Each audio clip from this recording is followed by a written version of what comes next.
Hello, আসসালামু আলাইকুম guys.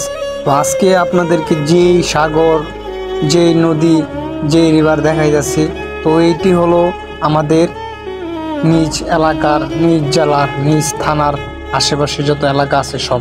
তো ওই যে গ্রামটা দেখতেছেন ওইটা হলো আমাদের গ্রাম, আর এটা হলো খালিয়াজুড়ি উপজেলা। তো আপনারা তো দেখে বুঝতেই পারছেন যে খালিয়াজুড়ি উপজেলা আসলে কতটুকু ভয়াবহ অবস্থায় আছে।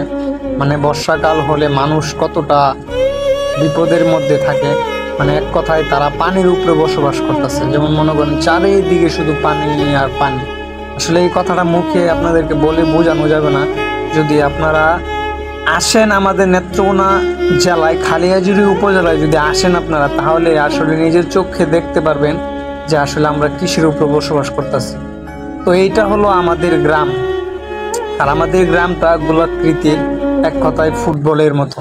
মানে ফুটবল যেরকম ভিতরে অনেকটা জায়গা, ভিতর বাহির থেকে এক সাইড দেখতে ছোট মনে হয়, তো আমাদের গ্রামটাও বাহির থেকে দেখতে অল্প মানে অনেক ছোট, ফুটবলের মতো গোল মনে হয়, কিন্তু আসলে ভিতরে ঢুকলে মনে হয় যে কি বলবো, আসলে পুরা নেত্রকোনা জেলার মধ্যে আমাদের এই জগন্নাথপুর গ্রাম অনেক বড়। মনে করেন খালিয়াজুড়ি উপজেলার মধ্যে জগন্নাথপুর গ্রাম নাম করলে যে দেখায় দিবে, আর এই জগন্নাথপুর গ্রামটাই সবচেয়ে বড়। তো আমি আমাদের গ্রামের মাঝখানে একটা প্রাইমারি স্কুল হচ্ছে, তো সেই স্কুলের ছাদে দাঁড়ায় ভিডিওটা করতেছি। ওইটা হলো আমাদের হাই স্কুল, ওই পাশে মসজিদ, আর এদিকে পাড়া হলো অনেক কড়া, এই পাড়া ওই পাড়া ওই পাড়া, মানে অনেক কড়া পাড়া। মাঝখানে দাঁড়ায়া আপনি সব কটা পাড়া দেখতে পারবেন, অনুভব করতে পারবেন।